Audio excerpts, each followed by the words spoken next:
কেশত গৈ কংস এটা এটা এটাকৈ 6টা সন্তানক বধ কৰিলে। এতিয়া ডাঙৰ কথা এটা হ'ল আকৌ, এতিয়া এই 6টা সন্তানক আপোনালোকে মাৰিব লাগিব। অন্ন খাওঁতে এইটো প্ৰসাদ ৰূপে খাব, হাত চেলেকি খাই দিব। অন্ন খাওঁতে এইটো প্ৰসাদ ভাৱনাৰে খাওক, হাতটো চেলেকি খাওক। আলু পিটিকা খালেও চেলেকি যেতিয়া খাব তৃপ্ত হৈ যাব। চেলেকিলে তৃপ্ত নহয় জানো? মানে কি চেলেকি মাৰি দিছ, আঙুলি চুপি চুপি খাওক।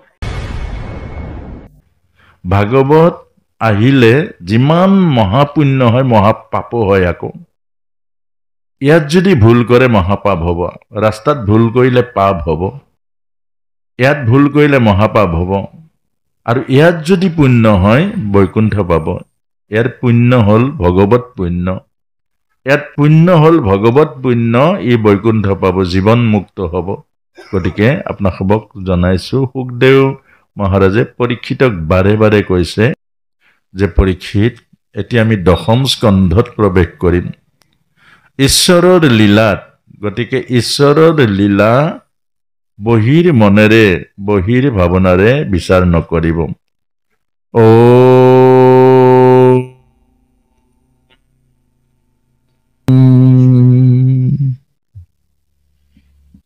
এতিয়া 10ম স্কন্ধ। শ্ৰীমদ ভাগৱতৰ মূল হ'ল 10ম স্কন্ধ। এখন ভাওনাৰ মূল হ'ল ভগৱান কৃষ্ণ। এতিয়া থিয়েটাৰ আৰু ভাওনা এইটোৱে পাৰ্থক্য। থিয়েটাৰ আৰু এখন ভাওনা, এই দুইটাৰ পাৰ্থক্যটো কি? থিয়েটাৰত ভগৱান কৃষ্ণ নাথাকে আৰু ভাওনাত কৃষ্ণ থাকে। থিয়েটাৰত কোনো মানুহে কপালত ফোট নলয়, ভাওনাত প্ৰতিজন মানুহে ফোট লয়, প্ৰতিটো চৰিত্ৰ ফোট লয়। দুশাসনেও ফোট লয়, ৰাৱণেও ফোট লয় আৰু প্ৰভু ৰামেও ফোট লয়। এইকাৰণে য'ত কৃষ্ণ আছে তাতে প্ৰভুৰ অপ্ৰাকৃতিক লীলা আছে, আধ্যাত্মিক উত্তৰণ আছে। য'ত কৃষ্ণ নাই তাত আধ্যাত্মিক উত্তৰণ নাই, তাত মানে বৌদ্ধিক বা সংস্কৃতৰ বা সংস্কৃতিৰ এইটো আছে। গতিকে সাৱধান। এতিয়া আমি ভাগৱত শুনিবলৈ আৰু গান শুনিবলৈ দুটা বস্তু। গান শুনিবলৈ কাণ লাগে আৰু মন লাগে, ভাগৱত শুনিবলৈ মন লাগে আৰু ভাৱ লাগে। যদি মন অন্তৰ্মুখী নহয় তেতিয়া ভাগৱত ভাৱ ৰাজ্যত প্ৰৱেশ নকৰে। এইখিনি অত্যন্ত দৰকাৰী কথা। মন যদি অন্তৰ্মুখী নহয় তেতিয়া আপুনি ভাগৱত গোটেই দিনটো শুনিলেও ভাৱ জাগৰণ নহ'ব। ফূৰ্তি কিন্তু লাগিব যে বৰ ধুনীয়া পাঠ কৰিলে, বৰ ধুনীয়া লাগিলে, ভাল লাগিলে, ভাৱনা ৰাজ্যত কিন্তু তাৰ প্ৰভাৱ নপৰে। আৰু সেইকাৰণে ভাগৱত শুনিবলৈ অন্তৰ্মুখী এটা পবিত্ৰ মন লাগে, মনৰ মাজত পবিত্ৰতা লাগিব। অপবিত্ৰ নহ'লে অন্তৰ্মুখী নহয়। এতিয়া আমাক সুখদেৱ মহাৰাজে পৰীক্ষিত এই কথাটোকে কৈছে যে পৰীক্ষিত, এতিয়া আমি 10ম স্কন্ধত প্ৰৱেশ কৰিম।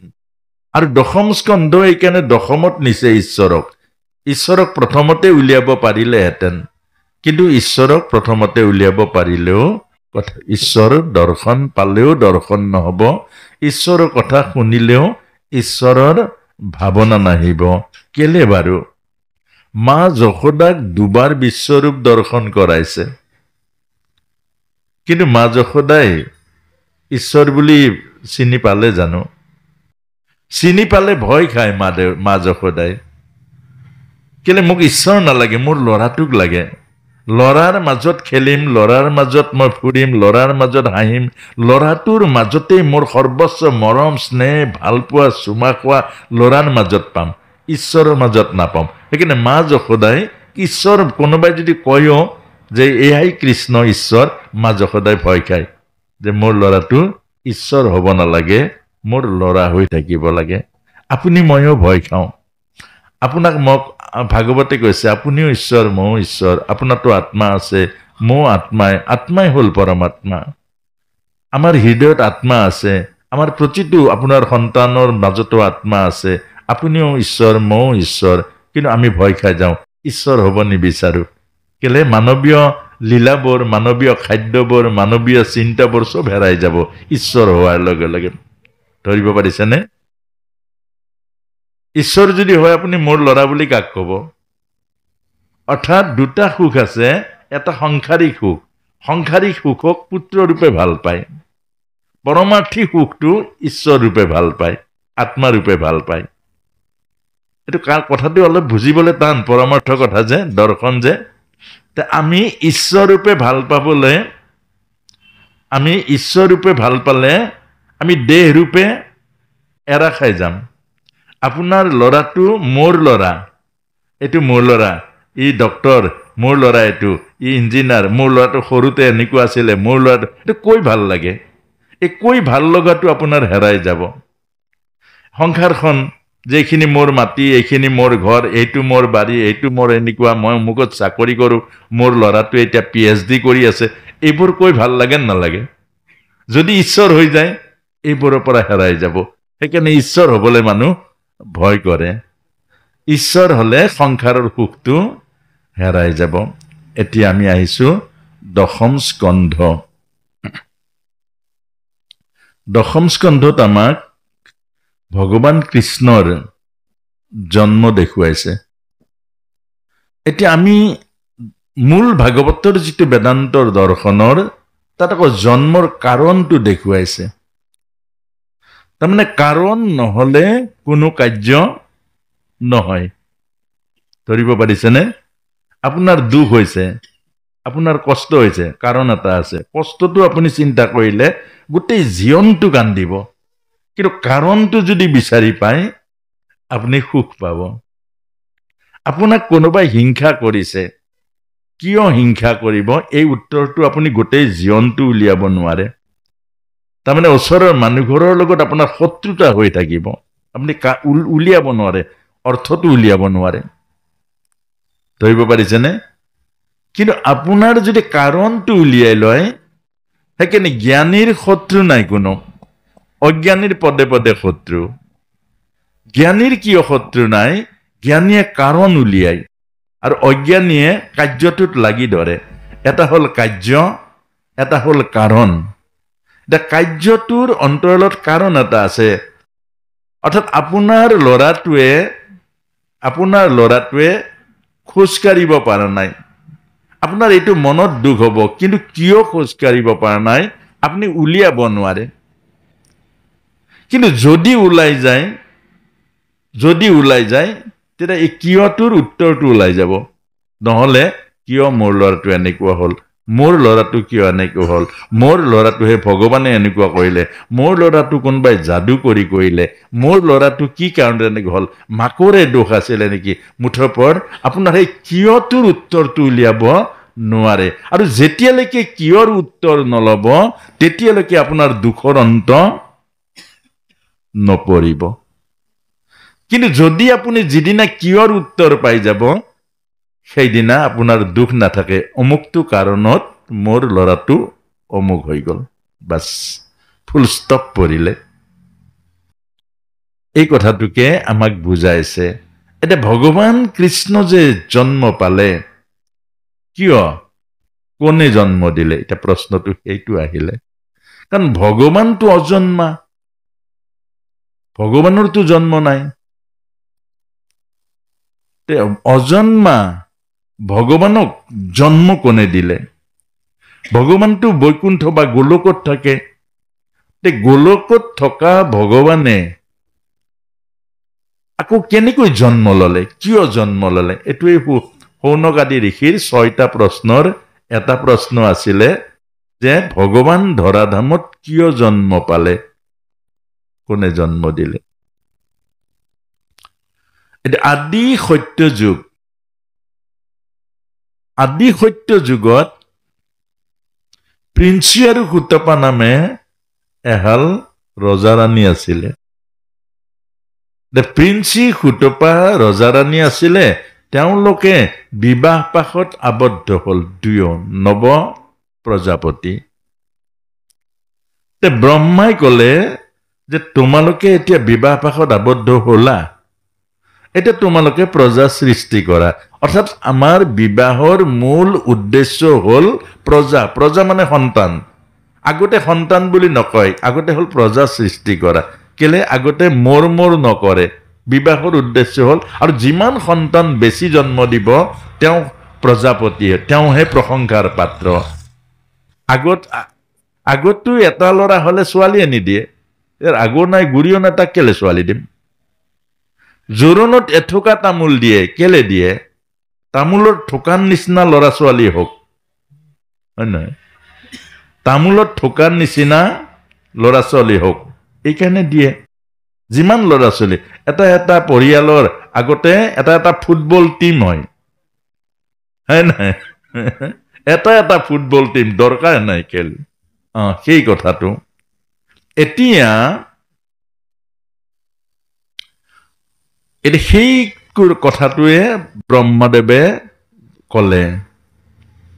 এটা আমাকো কয়, এটা কলপুলি কেলে পুতে বাৰু? আমাৰ যে কলপুলি পুতে কেলে পুতে?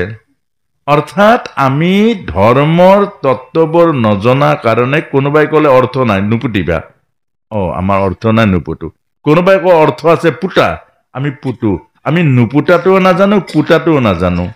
এতিয়া গোটেই সমাজখন ধৰ্মৰ অৰ্থটো নজনা কাৰণে, ধৰ্মৰ তত্ত্বটো নুবুজা কাৰণে, হিন্দুৰ সংস্কৃতি নাজানে, ভাৰতীয় ৰাজ্য সভ্যতা নাজানে। এতিয়া গোটেই সমাজখনত ভ্ৰম, এইটো সমস্যা হৈছে। স্বামী বিবেকানন্দই এই কথাটোকে কৈছে, এজন ভাৰতীয়ই যেতিয়া ভাৰতবৰ্ষৰ সংস্কৃতি আৰু সভ্যতা নাজানিব, এইজন ভাৰতীয়জনে ভাৰতৰ শত্ৰু হব। এই কথাটোকে কৈছে তেওঁ। কিন্তু চোলাই কাপোৰে লিখাই মিলাই চব ভাৰতীয়, কিন্তু ভাৰতৰ সংস্কৃতি নাজানে। এজন হিন্দু কাগজে পত্ৰই চব হিন্দু বা সনাতনী ধৰ্মৰ, তেওঁ সনাতন ধৰ্ম আৰু সংস্কৃতিত নাজানে। এজনে কাগজত লিখে আপোনাৰ ধৰ্ম কি, হিন্দু, তেওঁক যদি সোধা হয় হিন্দু মানে কি, তেওঁ নাজানে। আৰু সেইকাৰণে বহুতক যদি ধৰ্ম চৰ্ম বা নাজানো কিন্তু দেই, ধৰ্ম নাজানিলে আপুনি কি জানে? প্ৰশ্নটো হল, যদি ধৰ্ম নাজানে তেতিয়াহ'লে কি জানে? মানৱ জীৱনৰতো মূল ভেটিটোৱেই ধৰ্ম। এবাৰ লখিমপুৰৰ এখন দোকানত, পূজা সামগ্ৰীৰ দোকান, তাত আছিলো। উদাহৰণটো একে দিছো আৰু ঠাউকতে পোৱাটো। কোনো দুজন গৈছেগে গাড়ীখন লৈ, গিৰিয়েক ঘৈণীয়েকে হব, গাড়ী লৈ গৈছেগে। দোকানী ল'ৰাটোক কৈছে যে আমাৰ ককাইদেউ ঢুকালে, কি লাগে বস্তু মই নাজানো, তুমি দি দিয়া কি কি লাগে। গাড়ী লৈ গৈছে, প্ৰায় 65 বছৰ মান বয়স হ'ব, ৰিটায়াৰ্ড কোনোবা শিক্ষক প্ৰিন্সিপাল কিবা প্ৰফেচাৰ বা নহলে চাকৰিয়াল হ'ব। যে কৈছে যে কি লাগে মই নাজানো, ককাইদেউ ঢুকাইছে, কি লাগে দিয়া। দি মেলি লাষ্টত গৈ ল'ৰাটোৱে কৈছে, যোৱাৰ পাছত, মৰিবলৈ 4টা দিন আছে, নিজৰ ধৰ্মটো নাজানিলে, আহিছে গাড়ী লৈ। এই কথাটোকে কৈছে। আমি শিক্ষাৰ জখলাত কৰবালৈ উঠি গলো, কিন্তু জীৱনৰ ধৰ্মটো আৰু নিজৰ ধৰ্মটো আমি নাজানিলো। আৰু সেইটোৱে হল আমাৰ জীৱনৰ সকলোতকৈ ডাঙৰ অভিশাপ। এইটো স্বামী বিবেকানন্দই কৈছে। আমাৰ অভিশাপবোৰ বাহিৰৰ পৰা নাহে, অভিশাপ ভিতৰৰ পৰা আহে। আৰু কলপুলিৰ অৰ্থ হল আপোনাৰ বংশটো শেষ হৈ নাযাওক, যাতে বংশটো ৰক্ষা পৰে, বংশৰ ধাৰা যাতে অক্ষুণ্ণ থাকে, বংশ যাতে উজ্জ্বল হয়। সেইকাৰণে কলপুলিৰ বংশ মাৰিব নোৱাৰে। আৰু সেইকাৰণে আমাক মংগল এই বৃক্ষ হল কলপুলি, যাতে আপোনাৰো বংশটো কতো ৰৈ নাযায়, আপোনাৰ বংশটো উজ্জ্বল হয়। অৰ্থাৎ ইক্ষ্বাকু বংশৰ পৰা আৰম্ভ হোৱা সেই বংশত ভগৱান ৰামক নমাই আনিলে। আপোনাৰ বংশটো যাতে এনেকৈ সুন্দৰকৈ গৈ গৈ এদিন আপোনাৰ বংশলৈ কোনোবা এটা ভাল দৈবিক গুণযুক্ত সন্তান, পৰম আত্মা এটা নমাই আনিব পাৰে। এইবোৰ উদ্দেশ্য, এইবোৰ। সেই পিঞ্চি আৰু সুতপা ব্ৰহ্মাৰ আদেশত অৰণ্যলৈ গ'ল। আচ্ছা, সন্তান জন্ম দিবলৈ অৰণ্যলৈ যায় জানো? নাযায়। ব্ৰহ্মাই আদেশ কৰিলে, তেওঁলোক অৰণ্যলৈ গ'ল। অৰণ্যত গৈ সাধন কৰিলে, অৰণ্যত গৈ তপস্যা কৰিলে, অৰণ্যত গৈ তপস্যা কৰিলে মহামন্ত্ৰ, দ্বাদশ অক্ষৰ মহামন্ত্ৰৰ দ্বাৰা তপস্যা কৰে। আচ্ছা, সন্তান পাবলৈ তপস্যা কৰিব লাগে জানো? লাগে জানো? আমাৰ ধাৰণা ঋষিমুনিয়েহে কৰে, নহয়। সন্তান এটা পাবলৈ যদি আপোনাৰ বংশ উজ্জ্বল কৰিব বিচাৰে, আপোনাৰ যদি পুং নামৰ নৰকৰ পৰা মুক্তি পাব বিচাৰে, আপোনাৰ ভৱিষ্যত যদি আপুনি হাঁহি হাঁহি সংসাৰৰ পৰা যাব বিচাৰে, সন্তান এটা পাবলৈ আপুনি তপস্যা কৰিব লাগিব, এইটোৱে বুজাইছে। আৰু যদিহে তপস্যা নকৰি অকল দৈহিক সম্পৰ্কৰ দ্বাৰা এটা সন্তান জন্ম দিয়ে, গোটেই জীৱন কান্দিব লাগিব। আৰু আপোনাৰ সন্তানে আপোনাৰ শত্ৰু হ'ব। পুং নামৰ নৰকৰ পৰা উদ্ধাৰ কৰাটো দূৰৰ কথা, নৰকত পেলাব। এইটোৱে কৈছে। দেহৰ কামনা আৰু বাসনাৰ দ্বাৰা যি জন্ম দিয়া সন্তান, এই কামনা আৰু বাসনাৰ মাজেৰেহে জন্ম হ'ব, কামনা বাসনা লৈ আহিব। আত্মকেন্দ্ৰিকতাৰ ভাৱনাৰ বা অজ্ঞানিক দেহ, অকল কমপ্লিট দেহ ভাৱনাৰে এটা সন্তান যদি আপুনি জন্ম দিয়ে, মাতৃৰ গৰ্ভত স্থিতি কৰে, মনত ৰাখিব, সেই সন্তান আত্মকেন্দ্ৰিক হ'ব, ঈশ্বৰমুখী কেতিয়াও নহ'ব। আৰু সেই সন্তানে ভৱিষ্যতত আপোনাক কেতিয়াও নোপোহে। কেলে? আত্মকেন্দ্ৰিকতাৰে জন্ম দিয়া সন্তান। এই কথাখিনি আমাক বুজাইছে। সেইকাৰণে আপোনাক মোক বুজাইছে, কামক মাৰি ৰাম জন্ম দিব লাগিব, আৰু কামক মাৰিবলৈ হলে তপস্যা লাগিব। স্থান, কাল, পাত্ৰ আৰু সাধনা। এতিয়া এই যে তপস্যা নকৰো সন্তান জন্ম দিওঁ, কি হ'ব? ধৃতৰাষ্ট্ৰৰ নিচিনা সন্তান জন্ম হ'ব। ধৃতৰাষ্ট্ৰক তেনেকৈ জন্ম দিলে। ব্যাসৰ নিচিনা পবিত্ৰ বীৰ্য, ব্যাসদেৱৰ নিচিনা পবিত্ৰ ব্ৰহ্মশক্তিৰ দ্বাৰা অম্বিকাৰ গৰ্ভত, অৰ্থাৎ অম্বিকাৰ বিষয়টো নাজানিলে, সন্তান এটা কেনেকৈ গৰ্ভত স্থিতি কৰাব লাগে, সন্তান এটা গৰ্ভত কেনেকৈ ধাৰণ কৰিব লাগে, ব্যাসদেৱ অৰ্থাৎ যিজনে বীৰ্য দান কৰিব, সেইজন হ'ল যেনেকুৱা শ্ৰদ্ধা, ভক্তি, ভাৱনা কেনেকৈ জনাব লাগিব, এই কথাটো জনা নাছিলে অম্বিকাই। আৰু নজনাৰ দুখতে ধৃতৰাষ্ট্ৰ অন্ধ হৈ গ'ল, প্ৰজ্ঞাহীন হৈ গ'ল। আৰু সেই কথাটোকে আমাক বুজাইছে প্ৰিন্সি আৰু সুতপা গৈ তপস্যা কৰোঁতে হৃদয়ৰ সম্পূৰ্ণ মলি, হৃদয়ৰ সম্পূৰ্ণ কামনা বাসনাৰ জীৱন মলি আছে, চব দূৰ হৈ গ'ল। আৰু হৃদয়ৰ মাজতেই মহা জ্যোতিৰ্ময় এই প্ৰভু ভগৱন্তৰ দিব্য জ্যোতি প্ৰকাশ হৈ গ'ল। আৰু তেতিয়া আকাশবাণী মানে হৃদয়ৰ বাণী। আমাৰ হৃদয়খনে আকাশ, মুক্ত আকাশ। যিদিনা মুক্ত হ'ব, কামনা বাসনা মুক্ত হ'ব, তেতিয়া ক'লে, হে প্ৰিন্সি আৰু সুতপা, সংসাৰৰ সুখ আৰু ভোগ বাদ দি, গৃহস্থী জীৱনৰ সুখ আনন্দবোৰ বাদ দি, এক অৰণ্যৰ মাজত কি পাবৰ কাৰণে কঠোৰ তপস্যা। তেতিয়া ক'লে, হে সচ্চিদানন্দ পূৰ্ণ পুৰুষ পৰমেশ্বৰ ভগৱন্ত পৰম পুৰুষ, আমি জানো সমস্ত জীৱ তোমাৰ অংশ, এই সমস্ত জীৱ হল তোমাৰ অংশ, কিন্তু তোমাক পাহৰি বিষয় বাসনাৰ আশ্ৰয় কৰি সমস্ত জীৱ ঈশ্বৰ বিমুখ হৈ সংসাৰৰ মায়াৰ মাজত আবদ্ধ হৈ পৰিছে। হে প্ৰভু, এই মায়াবদ্ধ জীৱক দেখি অন্তৰে কান্দিছে, মনে কান্দিছে। এই সমস্ত মায়াবদ্ধ জীৱ ঈশ্বৰৰ চৰণ বাদ দিছে, ভোগ আৰু বাসনাৰ মাজেৰে ধপলিয়াই গৈছে। আৰু যিমান বাসনা ৰাজ্যলৈ সোমাই গৈছে, চবৰে দুখ দুৰ্গতিৰ সীমা নোহোৱা হৈছে। হে প্ৰভু, এই বাসনাবদ্ধ জীৱক ঘূৰাই আনিবৰ কাৰণে আমি জানো একমাত্ৰ তুমি, তোমাৰ ব্যতিৰেকে এই কামনা বাসনাৰ মাজত সোমাই যোৱা এই জীৱবোৰ ঘূৰাব নোৱাৰে প্ৰভু, কোনেও নোৱাৰে। ধৰ্মই নোৱাৰে, গীতাই নোৱাৰে, ভাগৱতে নোৱাৰে, উপদেশে নোৱাৰে, একমাত্ৰ প্ৰভু।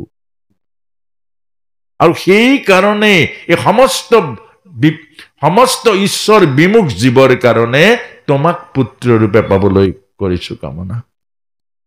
ভগৱান চকিত হৈ গল। জগতৰ সকলোৱে বিচাৰিছে পুত্ৰ নিজৰ কাৰণে, পিণ্ড দিবৰ কাৰণে, ভৱিষ্যত চাবৰ কাৰণে, বুঢ়া কালত চাবৰ কাৰণে, বংশ ৰক্ষা কৰিবৰ কাৰণে, আৰু তোমালোকে বিচাৰিছা আনৰ কাৰণে, তোমালোকে বিচাৰিছা আনৰ কাৰণে। তথাস্তু, শুনা, 3 জন্মত তোমাৰ গৃহত মই হম অৱতাৰ। মা এতিয়া যোৱাগৈ। অৰ্থাৎ এয়াই ভাগৱত ধৰ্ম। নিজৰ সৰ্বস্ব জীৱনৰ সুখ বাদ দি, নিজৰ স্বাৰ্থ বাদ দি, নিজৰ আত্মকেন্দ্ৰিকতাক বাদ দি যিজনে জগতৰ চিন্তা কৰিব, যিজনে আনৰ চিন্তা কৰিব, এয়াই হল ভাগৱত ধৰ্ম। আৰু এই ধৰ্ম ভগৱানে গ্ৰহণ কৰে। আৰু সেইকাৰণে প্ৰিন্সি আৰু সুতপাই হল বসুদেৱ দৈৱকী। আৰু তেওঁলোকৰ যে মা যশোদাই, মা দৈৱকীৰ ভগৱান কৃষ্ণ জন্ম হৈ স্তনপান নকৰিলে। কেলে? জগতৰ কাৰণেহে পুত্ৰ ৰূপে পাবলৈ বিচাৰিছিল, নিজৰ কাৰণে নহয়। সেইকাৰণে ভগৱান ভগৱানক যেনেকৈ ভাবে তেনেকৈ পায়। আৰু সেই কংসৰ কাৰাগাৰ অৰ্থাৎ ভগৱান জন্ম পালে কেনেকৈ? এটা উগ্ৰসেনৰ ৰাজপ্ৰসাদ, উগ্ৰসেনৰ ৰাজপ্ৰসাদ। এটা কংস অসুৰ, উগ্ৰসেন মহাভাগৱত। এজন ভকতৰ পুত্ৰ কেনেকুৱা অসুৰ হব? জন্মত গণ্ডগোল আছে।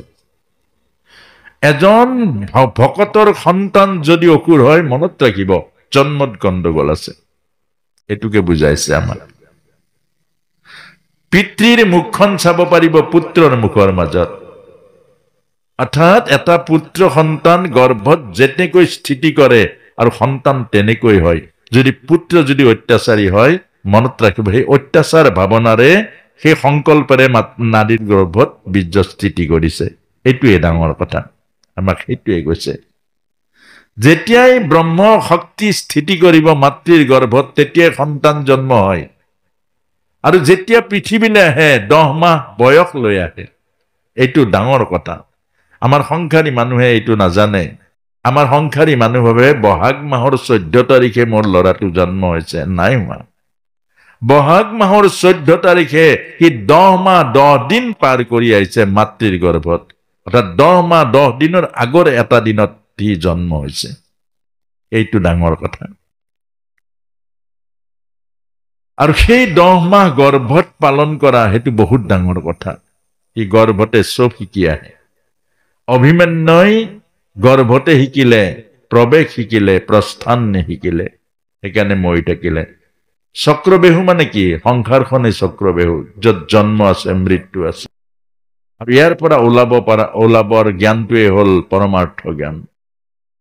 আৰু পৰমাৰ্থ জ্ঞান যেতিয়া অৰ্জুনই কৈছিলে, তেতিয়া টোপনি গল। নিজৰ পত্নী উত্তৰা টোপনি গল। আৰু যাৰ কাৰণে অভিমন্যুৰ পত্নী আছিলে। তেতিয়া কি হল? শেষত গৈ অভিমন্যুৰ মাতৃ আছিলে। এই কথাটো নুশুনাৰ কাৰণে চক্ৰবেহুত মৃত্যু হৈ গল।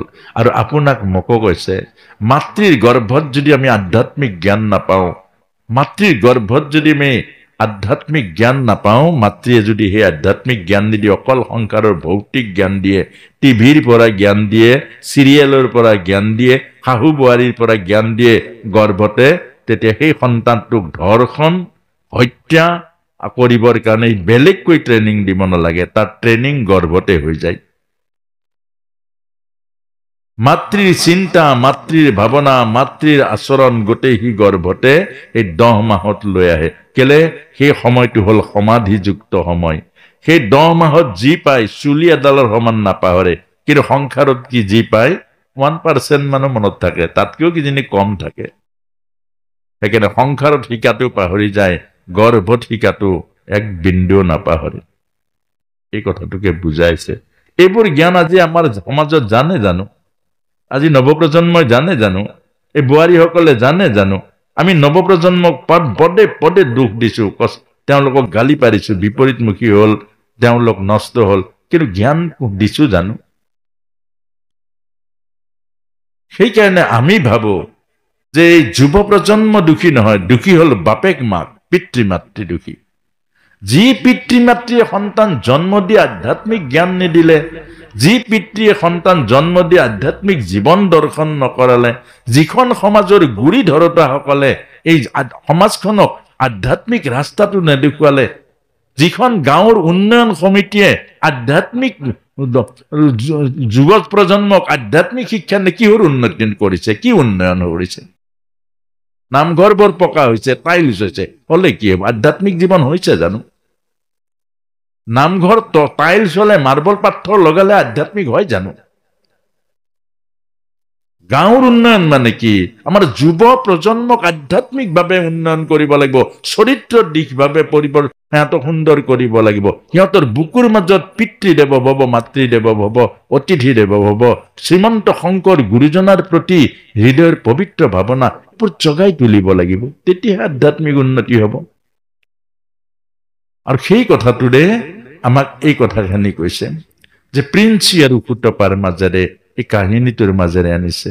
এতিয়া আমি উগ্ৰসেনৰ পুত্ৰ, এতিয়া মহাভাগৱতৰ পুত্ৰ ইমান অত্যাচাৰী কেলে হ'ল? দৰাচলতে উগ্ৰসেনৰ পুত্ৰ কংস নহয়। কংসৰ জন্মত গণ্ডগোল আছে। কংস হ'ল অসুৰৰ সন্তান, আৰু সেই অসুৰৰ সন্তান এটা যে অসুৰ আছিলে শংখাসুৰ, উগ্ৰসেনৰ পত্নীৰ লগত দৈহিক সম্পৰ্ক হৈ গল সেই অসুৰৰ, আৰু সেই বিপৰীত জন্ম হোৱাৰ কাৰণে কংস অসুৰ হৈ গল। আৰু ইমান ভয়ানক অসুৰ হৈ গল, যেতিয়া কংস জন্ম পাইছিলে জন্মত অট্টহাস্য কৰি আহিছে। চব কান্দি কান্দি জন্ম নহয় জানো? কিন্তু কংসই অট্টহাস্য কৰি জন্ম পাইছে, জন্মতে ভয়ানক এটা অট্টহাস্য কৰিছে। ওচৰত এজনী গাভিনী হাতী আছিলে, আৰু গাভিনী হাতীজনীৰ এই অট্টহাস্য শুনি গৰ্ভপাত হৈ গল, হাতী পোৱালি জগি গল। এইকাৰণে ভগৱান আহিব লগা হল। প্ৰকৃতিৰ নিয়ম ভাঙি আহিছে কংস। আৰু সেইকাৰণে আমাক কৈছে প্ৰতিটো সন্তান যদি সৃষ্টিৰ নিয়মত আহে, মনত ৰাখিব প্ৰতিটো সন্তানে নিয়মৰ মাজেৰে ডাঙৰ হব, নিয়মৰ মাজেৰে জীৱন অতিবাহিত কৰিব, নহলে বিপৰীত ক্ৰিয়া হব। কল পকিব লাগে 10 দিনত, আপোনাৰ হবে মেডিচিন আনি 3 দিনত পকালে, 3 দিনত পকোৱা কলটোৰ ক্ৰিয়া বিপৰীত হব। এটা কল 10 দিনৰ মাজত যেতিয়া পকিব, নেচাৰেল চিষ্টেমত যেতিয়া পকিব, তাৰ পৰা উপকাৰ পাব। আৰু এটা বস্তু যেতিয়া প্ৰকৃতিৰ নিয়মক বাদ দি আপোনালোকে ব্যৱহাৰ কৰিব, তাৰ পৰা বিপৰীত ক্ৰিয়া হব। আজি সেই বিপৰীত ক্ৰিয়াটো হৈছে। আজি আপুনি সন্তান জন্ম দিছে, আপুনি দেউৰ ওচৰত যাব, দিনকাল চাব, কোনটো দিন, কোনটো তিথি, কোন সময় আপুনি ঠিক কৰিব, আপুনি ঠিক কৰিব। সেই সময়তে চিজাৰিং কৰিব। আপোনাৰ সন্তান গণনিত মিলিব জানো? প্ৰকৃতিৰ হিচাপ হ'ব জানো? হ'ব জানো বাৰু? কেনেকৈ ভাবিলে আপুনি? আপুনি ঠিক কৰিব আপোনাৰ ভাগ্য, কিন্তু আপুনি আপোনাৰ সংস্কাৰ ঠিক কৰিব, এইটো কোনেও নোৱাৰে। এই প্ৰকৃতিৰ নিয়মক যিদিনা আমি ধৰিম, যিদিনা প্ৰকৃতিৰ নিয়মক আমি বাধা দিম, সেইদিনা আপোনাৰ মোৰ জীৱনৰ দুখ কষ্ট ৰেহাই নাপাম আমি। আৰু সেইকাৰণে কংসৰ এই যে হাতীটো, এইটোৱে হ'ল কুবলয় পীৰ, কংসৰ ভায়েক বুলি কয় আকৌ। তাৰ পাছতে এই কংস পৰমাৰ্থিক অৰ্থ হ'ল কুশাসনযুক্ত মনৰ অধিকাৰী প্ৰতিজন মানুহ। কংস ভাগৱত 3টা অৰ্থ আছে, আৰু 3টা অৰ্থ নুবুজালৈকে ভাগৱতৰ তত্ত্ব নাপাব। এটা হ'ল পদৰ অৰ্থ, এটা হ'ল গুঢ়াৰ্থ, এটা হ'ল পৰমাৰ্থ। আৰু সেইকাৰণে এজন বক্তা হবলৈ হলে এই 3টা অৰ্থ বুজি পাব লাগিব। তেওঁ প্ৰশ্নৰ সমস্ত ওপৰত হ'ব লাগিব, উত্তৰৰ ৰাজ্যত প্ৰৱেশ কৰিব লাগিব, তেতিয়াহে এজনে বক্তা হ'ব পাৰিব। আৰু যেতিয়ালৈকে জীৱনত প্ৰশ্ন থাকে, তেতিয়ালৈকে বক্তা হ'ব নোৱাৰে। সেইকাৰণে যেতিয়ালৈকে সংশয় থাকে, এজন শিক্ষকৰ যদি সেইকাৰণে PhD কৰিব লাগে, সেইকাৰণে ট্ৰেইনিং মাৰিব লাগে, তাৰ পাছতহে এজন স্কুলৰ ছাত্ৰক শিক্ষা দিব পাৰে। কেলে পাৰে? এল পি স্কুলৰ ছাত্ৰক পঢ়াবৰ কাৰণে কিয় গ্ৰেজুৱেশ্যন কৰিব লাগে, কি কাৰণত বিএড বা বিএড কৰিব লাগে, কিহৰ কাৰণে কৰিব লাগে? অৰ্থাৎ উত্তৰৰ ৰাজ্যত, সম্পূৰ্ণ উত্তৰৰ ৰাজ্যত যোৱাৰ পাছত ছাত্ৰসকলক পঢ়াব পাৰে। নহ'লে যদি শিক্ষকৰ ভ্ৰম থাকে, শিক্ষকৰে সন্দেহ থাকে, তেতিয়াহ'লে সেই শিক্ষকৰ শিক্ষাৰ দ্বাৰা এটা ছাত্ৰ সি পূৰ্ণ শিক্ষিত নোৱাৰিব, নহ'ব। এই কথাটোকে বুজাইছে আমাক। এতিয়া এই যে কংস পিতৃ উগ্ৰসেন, আৰু তেওঁৰ এজনী কন্যা আছিলে, কন্যাজনী আকৌ উগ্ৰসেনৰ কন্যা নহয়, কন্যাজনী হ'ল দেৱকৰ, উগ্ৰসেনৰ ভায়েকৰ কন্যা, সেইকাৰণে নাম হ'ল দৈৱকী। আচ্ছা, সেই দেৱকৰ কন্যা কাৰণে দৈৱকী হ'ল, আৰু সেই দৈৱকীৰ বিবাহ হ'ল বসুদেৱৰ লগত। কাৰণ কেলে, আকৌ কৈছো, আমি যে বিবাহ পাতো, আমি যে বিয়া পাতিছো, আমি যে সন্তান পাইছো, এইবোৰ চব পূৰ্বজন্মৰ সংস্কাৰ। আকৌ আপুনি যে পাইছে, কোনোবাক পুত্ৰ ৰূপে পাইছে, কোনোবাক পত্নী ৰূপে পাইছে, কোনোবাক ভাতৃ ৰূপে পাইছে, এইবোৰ পূৰ্বজন্মৰ সংস্কাৰ। এইটোকে বুজাইছে আমাৰ। কেলে সেই পিঞ্চি সুতপাই আহি বসুদেৱ আৰু দৈৱকী হল, আৰু সেই লগ লাগিলে, আৰু লগ লাগি বিয়া হল। আৰু বিবাহৰ ৰাতিপুৱা কংসই ধৰি লৈ আনিছে, আপোনাৰ সবেতো ৰাস চাবই আহি আছে। ৰাস কংসই লৈ আনি কলে, প্ৰাণসম ভগ্নী মোৰ নকৰিবি দুখ, ই যে এক জগতৰ চিৰন্তন ৰীতি।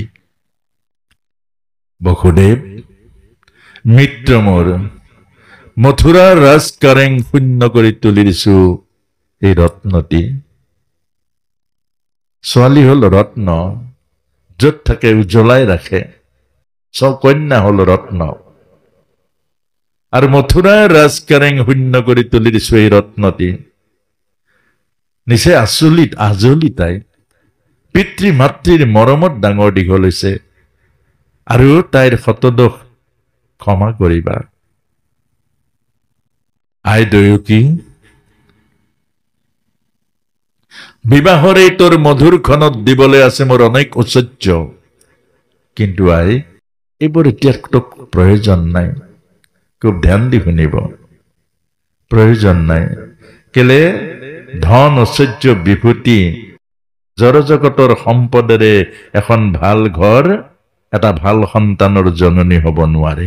এইটোৱে বুজাইছে যে ধন ঐশ্বৰ্য বিভূতি, টকা পইচা, গাড়ী মটৰ, ফ্ৰিজ, বিছনা পালেং, এইবিলাকেৰে ঘৰ সুন্দৰ কৰিব নোৱাৰি, জীৱন সুন্দৰ কৰিব নোৱাৰি।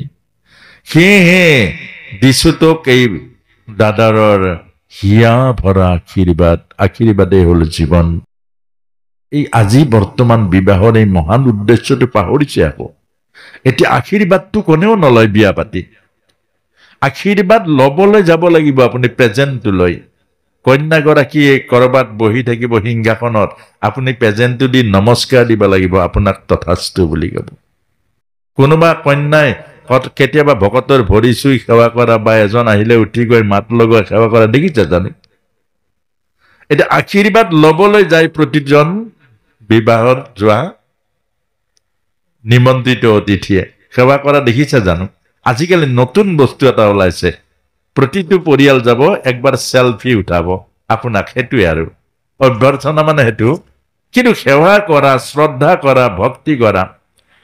আৰু আজিকালি এটা ভয়ানক কথা ওলাইছে যে এই যে ভকত অলপ যায়, ভকত অলপ, বেছি নাই আকৌ, ধুতি পিন্ধি ভকত অলপ যায়, আৰু তেওঁলোকৰ কাৰণে কৰবাত টেঙা দৈ অকমান, গাখীৰ অকমান, সেইকণহে যোগাৰ কৰে। বাকীবিলাকলে কিমান বিধ যোগাৰ কৰে আপোনালোকে নিশ্চয় অনুভৱ কৰে।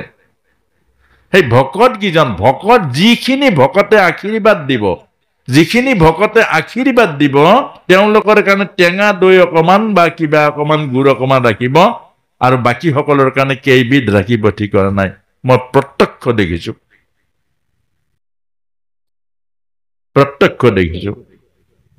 অৰ্থাৎ আশীৰ্বাদৰ গুৰুত্বটো আমাৰ কমিলে।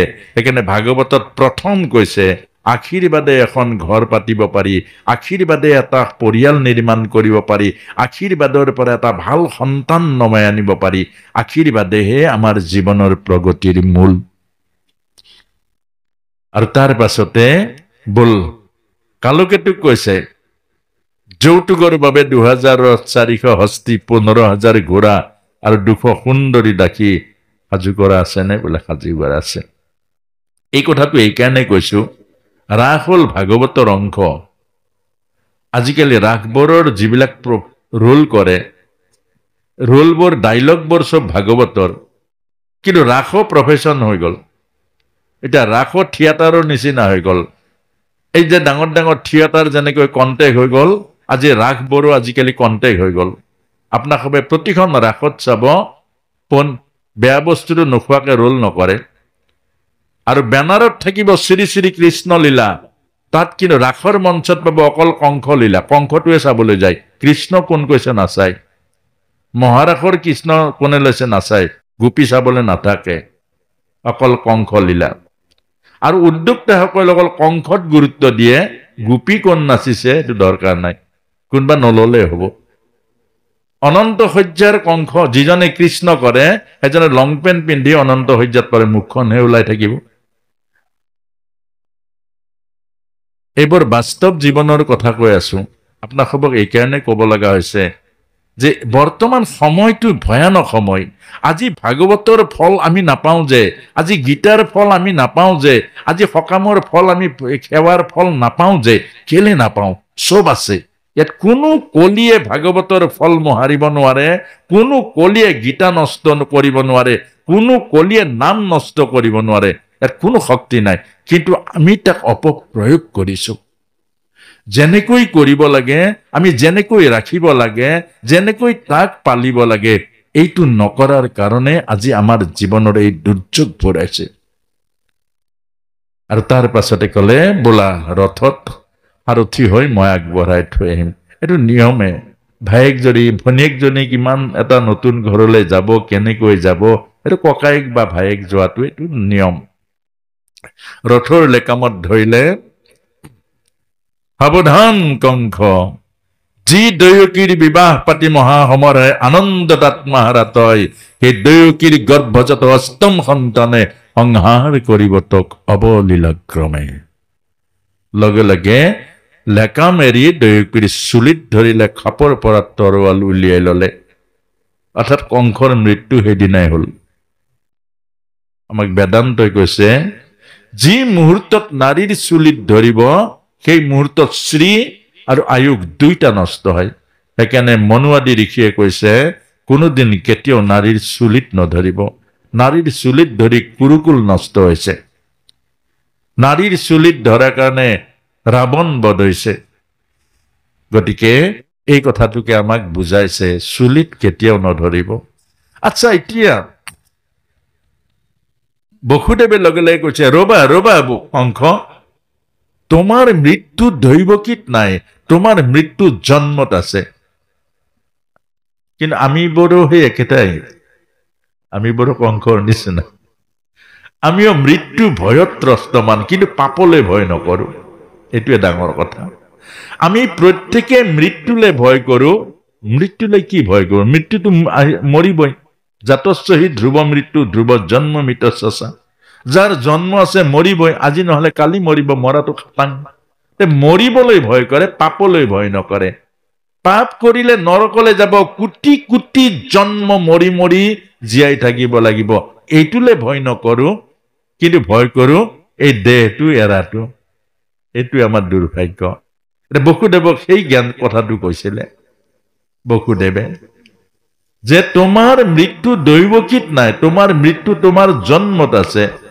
কংসই কৈছে, এইবোৰ কথা মই বুজি নাপাওঁ। তেতিয়া বসুদেৱে ভাবিলে, মূৰ্খক বুজাই লাভ নাই। সেইকাৰণে মই যিকোনো প্ৰকাৰে দৈৱকীক ৰক্ষা কৰিব লাগে। আৰু তাৰ পাছত কলে, ঠিক আছে, যে দৈৱকীৰ যি মুহূৰ্ততে সন্তান জন্ম হব, প্ৰতিটো সন্তান আনি তোমাৰ হাতত দিম, তোমাৰ হাতত তুলি দিম। এটা এটাকৈ মাৰি বধ কৰি তুমি সাৱধান নহবা। পাৰিবা জানো? বোলে পাৰিম। প্ৰতিজ্ঞা কৰিলে, ঠিক আছে, যদি পাৰা মোৰ কোনো আপত্তি নাই, আপত্তি নাই। অৰ্থাৎ আমাক শিকাইছে যে নিজৰ অৰ্ধাংগিনী ভাৰ্যাক ৰক্ষা কৰাটোৱে আপোনাৰ প্ৰথম দায়িত্ব এজন পুৰুষৰ। আৰু তাৰ পাছতে সেয়া নাটকীয় দৃশ্য সমাপ্ত হ'ল।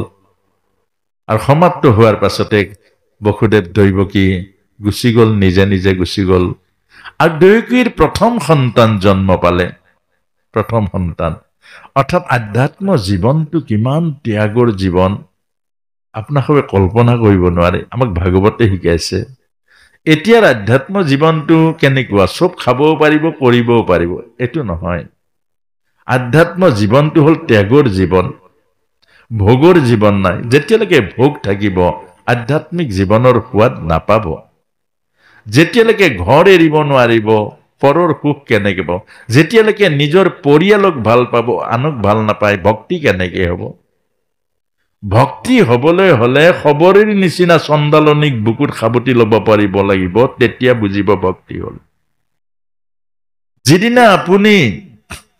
যিদিনা আপুনি আধ্যাত্মিক অনুভৱ কৰিব, নিজৰ ঘৰখন এৰি কাৰোবাৰ বাঁহৰ চাঙত শুব পাৰিব লাগিব, কোনোবা দৰিদ্ৰৰ লগত একেলগে বহি খাব লাগিব। এইবোৰ হ'ল আপোনাৰ মোৰ জীৱনৰ এটা এটা অনুভৱ, অনুভূতিবোৰ। সেইকাৰণে এতিয়া প্ৰথম সন্তান জন্ম হ'ল আৰু লৈ আনিলে বসুদেৱে মাকৰ কোলাত। জন্মৰ লগে লগে এবাৰ ভাবকচোন, আধ্যাত্ম জীৱনটো সত্য পালন কৰাটো, কৃষ্ণৰ বাপেক হোৱাটো সৰু কথা নহয়। কৃষ্ণ মানে আধ্যাত্মিক জীৱন, কৃষ্ণ মানে এটা বস্তু নহয়, আধ্যাত্ম জীৱনটোৱে কৃষ্ণ। কৃষ্ণৰ মূল সংজ্ঞাটো ঈশ্বৰ কৃষ্ণ সচ্চিদানন্দ পৰম বিগ্ৰহ। কৃষ্ণ মানে হ'ল সৎ, চিত আৰু আনন্দ। যিজন মানুহে হৃদয়ত সচ্চিত আনন্দ ধাৰণ কৰিলে সেইজনে হৃদয়ত কৃষ্ণক পালে। মূল বস্তু এইটো। আনন্দ মানেই কৃষ্ণ। যাৰ হৃদয়ত আনন্দই ভৰি থাকে আৰু বেলেগ কোনো সংসাৰৰ তৃপ্ত নাই, আনন্দমৰ মূৰ্তি হৈ যায়, এয়াই কৃষ্ণক পালে। এতিয়া যেতিয়াই জন্ম পালে কীৰ্তিমন্ত, লগে লগে বসুদেৱে ক'লে, দিয়া দেৱী, দিয়া পুত্ৰক তোমাৰ। লৈ ললে। কিমান সম্ভৱ হ'ব? সম্ভৱ হ'ব লাগিব। আধ্যাত্ম জীৱনটোৱে তেনেকুৱা, আধ্যাত্ম জীৱনটোৱে তেনেকুৱা, এইটো ৰাস্তাটোৱে তেনেকুৱা। কিন্তু এই ৰাস্তাটো আপুনি পাৰিব, এই ৰাস্তাটো ভোগৰ ৰাস্তা বনাব পাৰিব। কিন্তু ভোগৰ ৰাস্তাত আপুনি যদি ভাগৱতক ভোগৰ ৰাস্তাত বনায়, যদি ভাগৱতক যদি আসক্তিৰ ৰাস্তা বনায়, ভাগৱতৰ মাজেৰে যদি ধন টকা পইচা ঘটিবৰ কাৰণে, ভাগৱতৰ মাজেৰে যদি মান সন্মান ল'বৰ কাৰণে আগবাঢ়ে, মান সন্মানো পাব, টকা পইচাও পাব। কিন্তু ভাগৱতৰ যিটো আধ্যাত্মিকতা, জীৱনৰ ৰস, জীৱনৰ আনন্দ, এইটো কেতিয়াও নাপায়। এই কথাটোকে বুজাইছে। যেতিয়া সেই জন্ম হোৱা সেই কীৰ্তিমন্ত সন্তানটো আনি কংসৰ হাতত তুলিলে। কংস, লোৱা, মোক মুক্ত কৰি দিয়া, মোক মুক্ত কৰি দিয়া। আমি 1000 টকা ধাৰ ললেও যিকোনো প্ৰকাৰে ফাঁকি দি পইচাটো খাবলৈ যত্ন কৰো, চাবচোন। কিন্তু আমাক কি বুজাইছে? এই যে কথা দিছে, এই যে বচন দিছে, কালি আমি যে ৰামায়ণ কৰিছিলো, প্ৰাণ যায় পৰ বচন নাযায়, এটা বংশৰ। এতিয়া ভগৱান কৃষ্ণক পাবলৈ, আচল আধ্যাত্মিকতাটো পাবলৈ এজন মানুহ কেনেকুৱা কঠোৰ হ'ব লাগিব। নিজৰ জন্ম হোৱা সন্তানটোক লৈ আনিলে, লৈ আনি কংসৰ হাতত দিলে। কংস আচৰিত হৈ গ'ল। আমি বৰ আচৰিতেই হ'ব লাগিব যদি অন্তৰে ভাবে, এনেকুৱা পিতৃ, এনেকুৱা পিতৃ, প্ৰথম সন্তান এটা জন্ম হৈছে, দয়া নাই, মৰণ মায়া নাই, আনি কংসৰ হাতত তুলি দিছে মৃত্যুৰ কোলাত। তে ক'লে কংসই, বসুদেৱ, কোৱা কংস, তুমি বাৰু জানানে তোমাৰ এই সন্তানটো ক'ত লৈ আনিছা? বোলে জানো মৃত্যুৰ হাতত মৃত্যুৰ হাতত তুলি দিছো। তুমি জানা তাৰমানে আচৰিত কথা। তাৰমানে এনেকুৱা ভাবিলে কংসই যেন বসুদেৱৰ মূৰ বেয়া হৈ গল, একো নজনা হৈ গল, পগলা হৈ গল। সেইকাৰণে সুধিছে, তুমি তোমাৰ এই খাদ্য জাত এই সন্তানটো কলৈ আনিছা তুমি জানানে? বোলে জানো, মৃত্যুৰ মুখলৈ। তুমি কিমান নিষ্ঠুৰ বসুদেৱ? কংসই কৈছে, কিমান নিষ্ঠুৰ তুমি বসুদেৱ? সঁচা, মই নিষ্ঠুৰ। নিষ্ঠুৰ নহলে জানো কোনোবা পিতৃয়ে খাদ্য জন্মজাত নিজ সন্তানক মৃত্যুৰ মুখত তুলি দিব পাৰে? কিন্তু কংস, মনত ৰাখিবা, পুত্ৰ স্নেহ আৰু সত্য ৰক্ষা দুইটা বেলেগ বস্তু। পুত্ৰ স্নেহত বন্দী হৈ ধৃতৰাষ্ট্ৰই শতপুত্ৰ হেৰুৱালে। পুত্ৰ স্নেহত বন্দী হৈ ধৃতৰাষ্ট্ৰই শতপুত্ৰ হেৰুৱালে, ধৰ্ম হেৰুৱালে, জীৱনৰ সৰ্বস্ব হেৰুৱালে। সেইকাৰণে আপোনাক মোক কৈছে, পুত্ৰ স্নেহত বন্দী হৈ জীৱনৰ সৰ্বস্ব ত্যাগ নকৰিব, দায়িত্ব আৰু কৰ্তব্য পালন কৰক। আমাৰ বহুতৰ এটা এটা সন্তান, এই সন্তানটোত লাগি ধৰি জীৱনৰ সৰ্বস্ব ত্যাগ কৰে। মোৰ ল'ৰা, মোৰ ল'ৰা, ল'ৰাত বাদে আৰু বেলেগক চাব নোৱাৰে। এই কথাটোকে আমাক বুজাইছে যে বসুদেৱ তুমি আচৰিত, তুমি মহান। কল্পনা কৰিব নোৱাৰে কংসই, এনেকুৱা জানো মানুহ থাকিব পাৰে সত্য ৰক্ষাৰ কাৰণে, এটা কথা দি কথা ৰাখিবৰ কাৰণে নিজৰ জন্ম হোৱা সন্তানটো তুলি দিব পাৰে। যোৱা যোৱা বসুদেৱ, ময়ো তোমাৰ সন্তানটোক প্ৰাণদান দিছো, ময়ো প্ৰাণদান দিছো, লৈ যোৱা দৈৱকীৰ কোলাত। অৰ্থাৎ আমাৰ সমাজৰ মানুহো বহুত আছে, আবেগৰ বশৱৰ্তী হৈ কেতিয়াবা কেতিয়াবা বহুত দান দক্ষিণা কৰি দিয়ে, কিন্তু পাছত আকৌ গালি পাৰে। অৰ্থাৎ যিসকল অসুৰ প্ৰবৃত্তিৰ মানুহ চাব, মৰম কৰিবলৈ সময় নালাগে, আকৌ গালি পাৰিবলৈ টাইম নালাগে।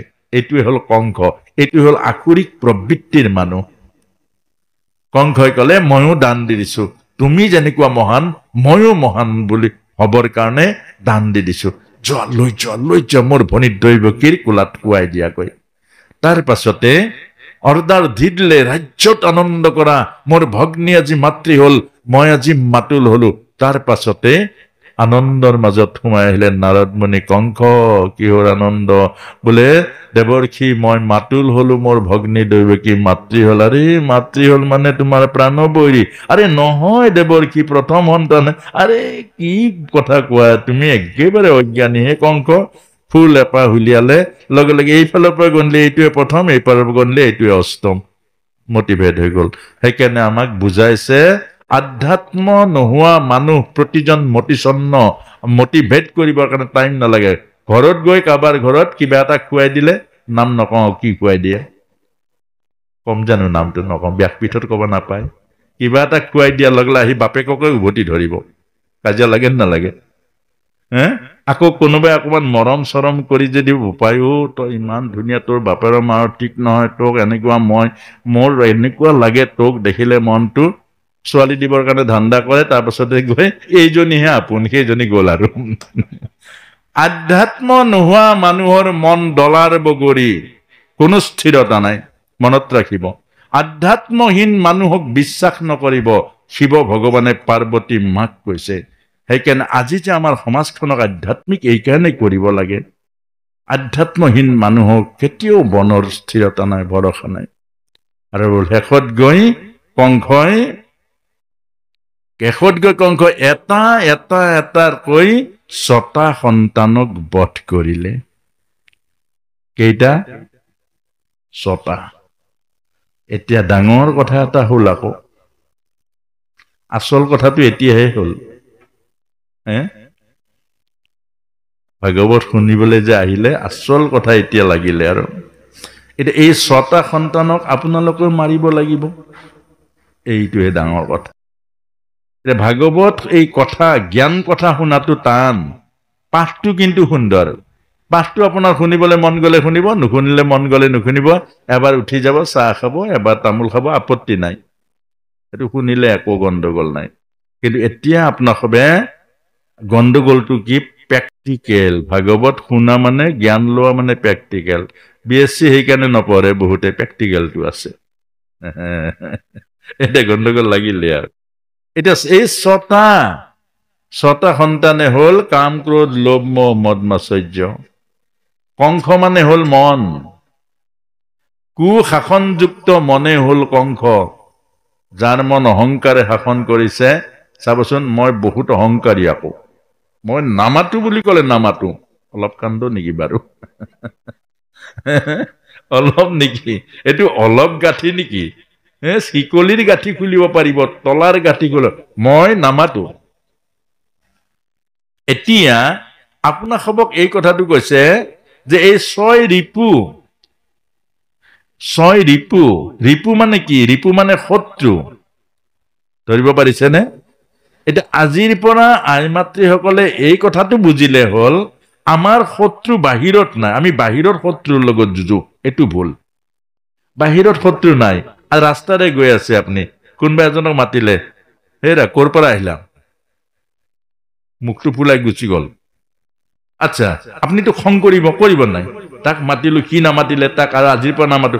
সি ঘৈণীয়েকৰ লগত কাজিয়া লাগি আছে, কৈ মাতিব আপোনাক? সেইটো বুজি পালে? তাৰ পৰিৱেশটোত লৈ গণ্ডগোল, সি মাতা নাই আপোনাক, হয় নহয়? সেইটো আপুনি কেনেকে, হয় নহয় কথাটো, হয় নে নহয়? গতিকে আপুনি তাৰ কাৰণে আপুনি গাঁঠি এটা লগাই ললে, তাক নামাতো। লোকচান কাৰ হ'ব? আপোনাৰ হ'ব। তাক দেখাৰ লগে সেইখন হ'ব। এইকাৰণে আপোনাক মোক কৈছে যে এই শত্ৰু কাৰ আছে?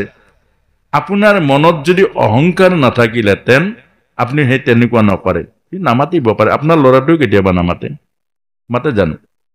আপোনাৰ স্বামীও কেতিয়াবা নামাতে। খং উঠি থাকিলে ক'ত মাতিবলৈ আছে? এই কথাটো বুজাইছে।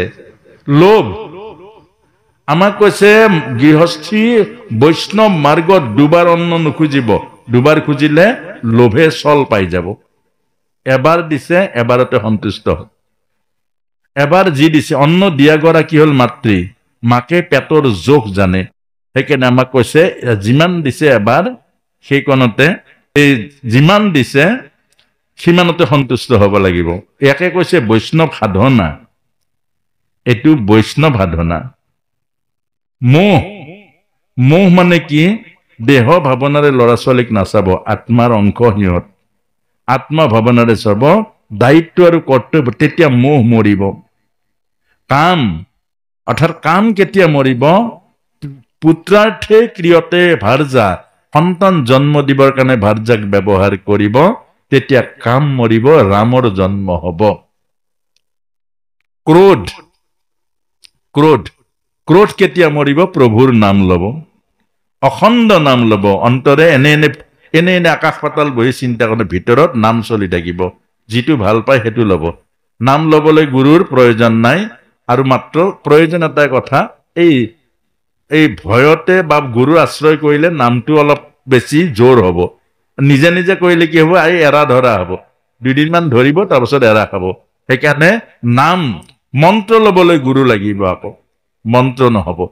এতিয়া সেইকাৰণে নাম লওক, অখণ্ডভাৱে মনৰ মাজতে নাম লওক, ৰাম ৰাম ৰাম ৰাম ৰাম ৰাম ৰাম ৰাম ৰাম ৰাম ৰাম ৰাম ৰাম। আৰু কিছুদিন প্ৰেক্টিচ কৰক, ভিতৰত ৰাম চলিব, মুখত দৰকাৰ নাই। কামো কৰি থাকিব, ৰাম চলি থাকিব। কোনোবাই কৃষ্ণ কৃষ্ণ কৰক, কৃষ্ণ কৃষ্ণ কৰক, কিছুদিন অভ্যাস কৰক, ভিতৰত কৃষ্ণ চলি থাকিব, বাহিৰত কাম কৰি থাকিব। তেতিয়া ক্ৰোধ নাথাকিব। বুজিলেনে? এইকেইটা ডাঙৰ ডাঙৰ তাবিজ আকৌ। কালিলে পইচা চইচা লয় নলয় ঠিক নাই আকৌ। এইখিনি কৰক। এইটো কৰিলেহে আমাৰ, আচ্ছা এই কথাখিনি কোনে কৰিব? মনটোৰ দ্বাৰাহে মাৰিব লাগিব। যি মনে ক্ৰোধ জন্ম পাইছে, সেই মনে ক্ৰোধক নেলুচেপি মাৰিব লাগিব। কাম, ক্ৰোধ, লোভ, মোহ এইবোৰ মাৰিব লাগিব। আধ্যাত্মিক মনে মাৰিব। অৰ্থাৎ একনাথ আছিলে, তেওঁ প্ৰথম দোকানী আছিলে। তাৰ পাছতে দোকান মানে কি? মানুহে আহি কয়, একনাথ ভাই আৰু খাবলৈ একো নাই, চাউল দালি যিমান আছে এক মনা দি পঠিয়াই। আকৌ কয় কোনোবা আহিব একনাথ ভাই ছোৱালীজনীৰ মোক এডমিশ্যন ল'বলৈ যি আছে পইচা দি দিয়ে, পইচা চব আদায় হৈ যায়, পইচা নাপায়। আকৌ শেষত গৈ আইগৰাকীয়ে মাকৰ ঘৰৰ পৰা পইচা আনি দি দিলে, আৰু দিয়াৰ পাছতে বাটতে এজন আহিলে, একনাথ ভাই মোৰ এনেকুৱা এনেকুৱা বিপদ হৈছে, বেমাৰ হৈছে, পইচাকেইটা তাক দি দিলে। দি দিয়াৰ পাছতে ভাবিলে কি ঘৰত গ'লেতো সোধাই নেৰিব, আইগৰাকী এৰিব জানো? ঘৰত নগ'লে আৰু ঘৰত নগ'লে। আৰু সেইজন একনাথ যেতিয়া কাৰ্তিক মাহত তেওঁ ব্ৰত কৰিছিলে, পানী আনে গংগাৰ পৰা আৰু শিৱলিংগত পানী ঢালে, হৰে কৃষ্ণ কৃষ্ণ কৃষ্ণ হৰে হৰে, হৰে ৰাম ৰাম ৰাম হৰে হৰে, এই পানী আনে আৰু ৰাতিপুৱাই গংগাত ঢালিবৰ কাৰণে আহোঁতে ছজন খোলোৱাই ভাবিলে এওঁ কিমানৰ ভক্ত, আজি চাই ল'ম। সেই ছজন খোলোৱাই এই হেৰিত তলৰ ওপৰৰ পৰা পিক মাৰি দিয়ে গাত, দলঙৰ ওপৰৰ পৰা 108 বাৰ পিকালে, খং নুঠিলে। 108 বাৰ পিকোৱাৰ পাছত খং নুঠিলে। আৰু তাৰ পাছত এই খলুৱাকেইজনে ভাবিলে আৰু ৰক্ষা নাই, এনেকুৱা ভকত খাও দিলে আমিতো মৰি যাম। আৰু আমাৰ লগে লগে গৈ চৰণত ধৰি বাগৰিবলৈ ল'লে আৰু কান্দিবলৈ ল'লে। কান্দোতে কান্দোতে একনাথ ভাবিছে, আৰে কি হ'ল তোমালোকৰ কি হ'ল, কেলে এনেকুৱা কৰিছে, কেলে কান্দিছে, কেলে চৰণত ধৰিছে? ভাই একনাথ ৰক্ষা কৰা বোলে। কি ৰক্ষা কৰিব লাগে? বোলে তোমাৰ গাত 108 বাৰ পিকালো, তোমাৰ খং উঠিলে, তোমাক পৰীক্ষা কৰিবৰ কাৰণে এনেকুৱা কৰিছিলো। ভাই আমাক একনাথে শুনাৰ লগে লগে ছজনৰ ভৰিত ধৰি বাগৰিবলৈ লাগিলে, ভাই তোমালোক মোৰ ইমান কোন জন্মৰ ইমান মিত্ৰ আছিলে, কোন জন্মৰ তোমালোক ইমান আমাৰ কল্যাণকাৰী আছিলে, তোমালোকে মোক কিমান মহৎ উপকাৰ কৰিলা। ইহঁত থৰ লাগিলে আকৌ, কি মহৎ উপকাৰ কৰিলো? বোলে পতিত পাৱনী গংগা এবাৰ স্নান কৰিলে জনমৰ পাপ দূৰ হয়। আৰু এই কাৰ্তিক মাহৰ এই ৰাতিপুৱাতে আগবেলাতে 100 বাৰ গংগা স্নানৰ মোক সৌভাগ্য দান কৰিলা। ভাই তোমালোক দুটা দৃষ্টি। আমাৰ কৃষ্ণদাই হাত চাপৰি মাৰিছে, অলপ হাত চাপৰি মাৰিব লাগে, সঁচা আকৌ। এতিয়া হাত চাপৰি নামাৰি এনে বহি থাকিলেও দিগদাৰী। হাত চাপৰি মাৰি মানে কি, ছাপোৰ্ট কৰিলো, আজিৰ পৰা ময়ো তেনেকুৱা কৰিম, সেইটোহে কথা আচলতে। এতিয়া এই কথাটো বুজাইছে আমাক, দুটা দৃষ্টি, এটা হ'ল পজিটিভ, এটা হ'ল নিগেটিভ।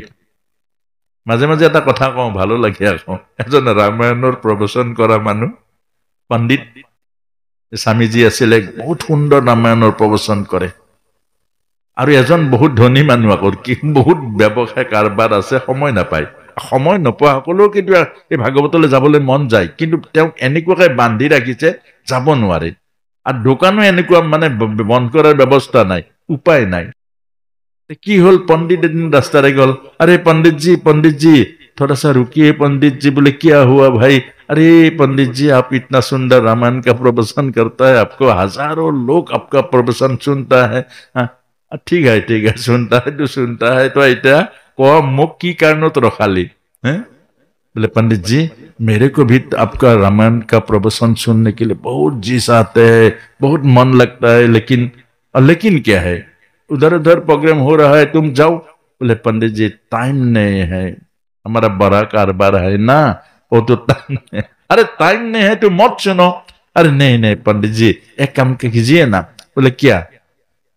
हमारा घर में जाके रामायण का कथा सुनाए ना, 8 बजे का बाद में हम जब गला बंद करके आऊंगा तब सुनूंगा, अब पैसा ज्यादा दे देगा। আকৌ পইচাৰ প্ৰতিটো চবৰে লোভটো আছে, ভাবিলে কি আৰু পইচা যেতিয়া বেছিকে দিব কথা নাই। 8টা বজাৰ পৰা ৰাতিপুৱা ৰামায়ণ, আৰু গোটেই দিনটো মন নিচিনা বহি থাকে, হামিয়াই হেগুটিয়াই, কেতিয়ানো আহিব সময়টো। মোৰ দিনটো ৰাতিপুৱাৰ পৰা বহিয়ে থাকো আপোনাৰ হবা অহালৈকে। এটা দিনটো ৰৈ থকাটো ধেমালি কথা। আহি কোনোবা এজন পাইছেহে, সেইজনে আহি মোকে কব আকৌ প্ৰথম, মই অকমান সময় থাকিম, তাৰপিছত যাম আকৌ।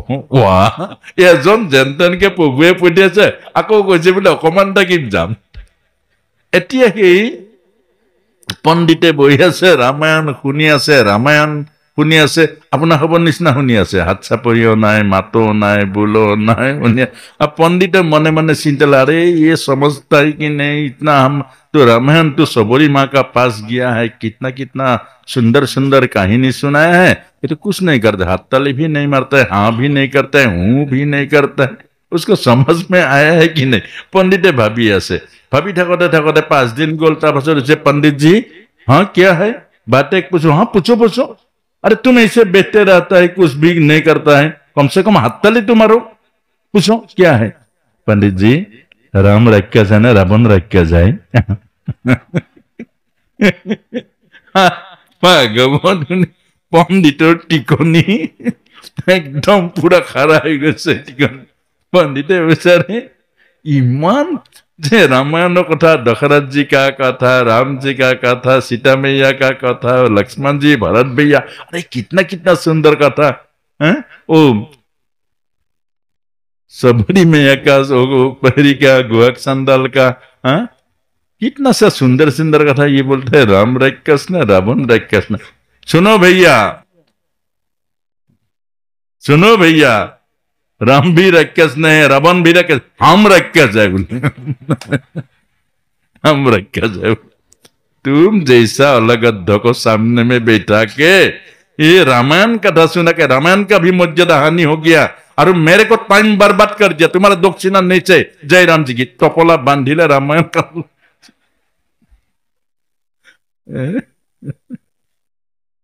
আপোনালোকে তেনেকুৱা কৰিব নেকি আকৌ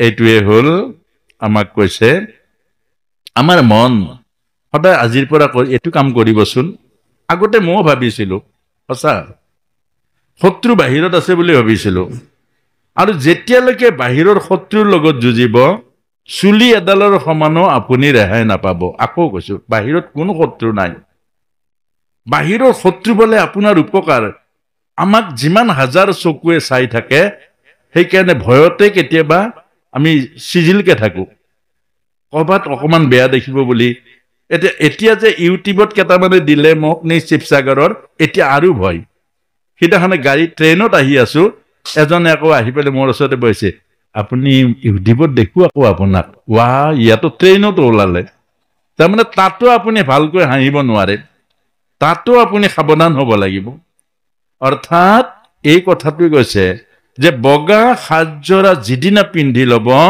মনত ৰাখিব খুব সাৱধান হ'ব লাগিব সব জিলিকি আছে আপুনি হাজাৰ হাজাৰ লক্ষ লক্ষ মানুহৰ আগত আৰু আপুনি যদি মানুহৰ চকুৰ পৰা স্খলিত হয় এটা সংস্কৃতি নষ্ট হৈ যাব এটা জাতি নষ্ট হৈ যাব ভগৱান কৃষ্ণই কৈছে মই যদি এটা বেয়া কাম কৰো গোটেই সমস্ত মানৱ সভ্যতা নষ্ট হৈ যাব সেইকাৰণে বাহিৰৰ বৰ মিত্ৰ আৰু কাবাই যদি আপোনাক ধৰে সেই ভয়তে আপুনি সাৱধান জুখি জুখি কথা ক'ব লাগিব গেলে এইটোৱে মোক এজনে কৈছিলে মোৰ বন্ধুৱে আছিলে যে আপুনি আগত আমাক চাইছিলে এনেকে এতিয়া আপোনাক চাব লগা হৈছে এনেকে গছত উঠাটো সহজ ৰৈ থকাটো বহুত টান গছত উঠা মান সন্মানৰ ওপৰত উঠাটো বহুত সহজ যিকোনো প্ৰকাৰে আপুনি মান সন্মানত উঠিব পাৰে আজি কৰবাত গৈ ডাঙৰ ভোজ এটা খুৱাই দিয়ক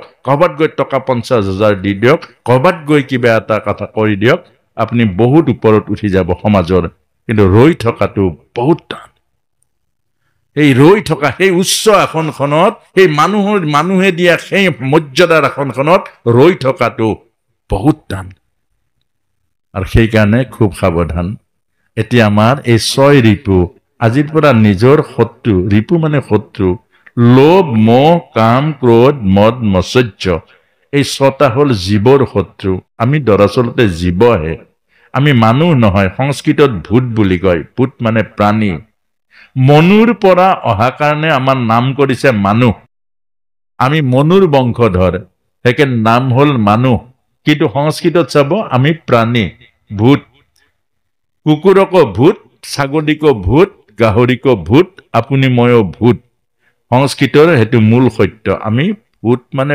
প্ৰাণী কিন্তু আমাৰ মহাপুণ্যৰ ফলত এই শৰীৰটো পাইছো যিটো শৰীৰত জ্ঞান বুদ্ধি বিবেক আছে কিন্তু কুকুৰেও পাইছে হেহতে প্ৰকৃতিৰ শৰীৰ পালে হেতে প্ৰকৃতিৰ মাজত চলিব মানুহ প্ৰকৃতিৰ ওপৰত পালে এইটোৱে কথা মানুহে ইচ্ছা কৰিলে দেৱতা হ'ব পাৰে মানুহ ইচ্ছা কৰিলে চব এৰিব পাৰে মানুহ ব্ৰহ্মচাৰী হ'ব পাৰে মানুহ সন্ন্যাসী হ'ব পাৰে মানুহে সমস্ত প্ৰকৃতিক নিজৰ অধীন কৰি ল'ব পাৰে এইকাৰণে মানুহ বেলেগ অৰ্থাৎ এই মানুহৰ শৰীৰৰ দিব্যতাটো কি দিব্যতাটো হ'ল জ্ঞান বুদ্ধি বিবেক এই চাৰিটা বস্তু লগতে চকুৰ দৃষ্টিত কৃষ্ণময় দৃষ্টি কৰি ল'ব পাৰে কুকুৰে নোৱাৰে জিভাত বাণী ক'ব পাৰে কিন্তু ছাগলীয়ে বাণী ক'ব নোৱাৰে ধ্বনি ক'ব এইটোৱে পাৰ্থক্য আমি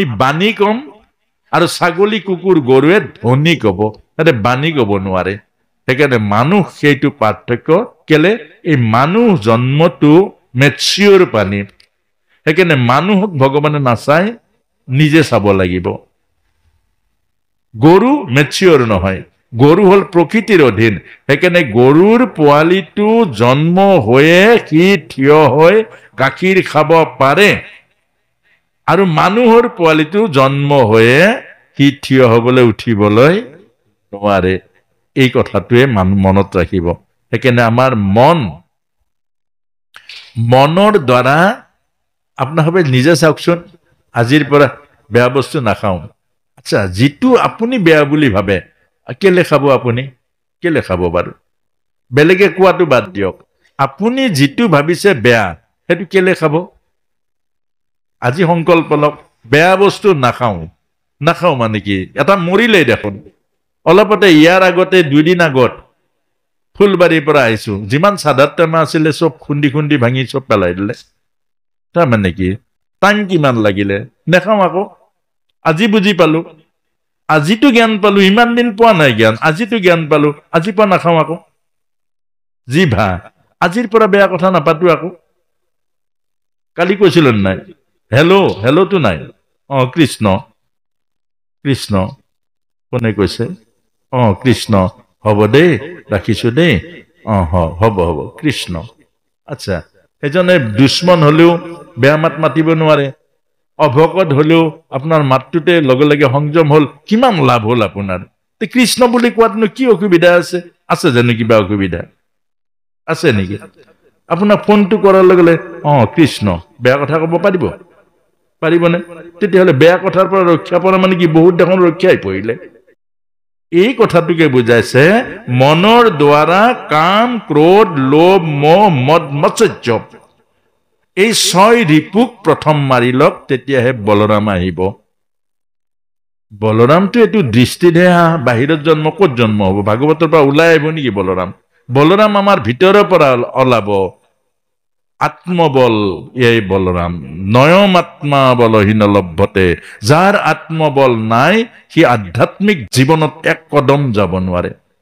যদি আধ্যাত্মিক জীৱন পাবলৈ হলে আত্মবল লাগিব এৰিবলৈ বল লাগিব ধৰিবলৈ বল লাগিব এই সংসাৰখন এৰিবলৈ বল লাগিব যে বুদ্ধই সংসাৰখন এৰিবৰ কাৰণে কিমান বলত এৰিছে তাৰ পাছত বুদ্ধত্ব প্ৰাপ্ত হৈছে স্বামী বিবেকানন্দৰ গোটেই সংসাৰ এৰিলে জীৱনৰ সমস্ত কামনা বাসনা চব এৰি সংসাৰ এৰিলে আৰু সেইকাৰণে আমাক কৈছে আধ্যাত্ম বল লাগিব আৰু সেই আধ্যাত্ম বলেই হ'ল বলৰাম আৰু আধ্যাত্ম বল যেতিয়ালৈকে জন্ম নহব কৃষ্ণ আপুনি কেতিয়ালৈকে নাপাব কৃষ্ণ মানে আনন্দ আত্মৰ আনন্দ হৃদয় আনন্দ পৰমানন্দ কেৱলানন্দ আধ্যাত্মিক বল নহলে কেনেকৈ পাব আপুনি আধ্যাত্মিক বল যদি নাই এসাঁজ ভাত লঘোণ দিব নোৱাৰে একাদশী পালিব নোৱাৰে অন্তত কাৰোবাৰ কাৰণে অকমান ত্যাগ কৰিব নোৱাৰে পিতৃ মাতৃৰ সেৱা কৰিব নোৱাৰে এজন অতিথি আহিলে ভয় কৰে কষ্ট হ'ব বুলি এজন অতিথিৰ পৰিচৰ্যা কৰে তেতিয়া আধ্যাত্মিক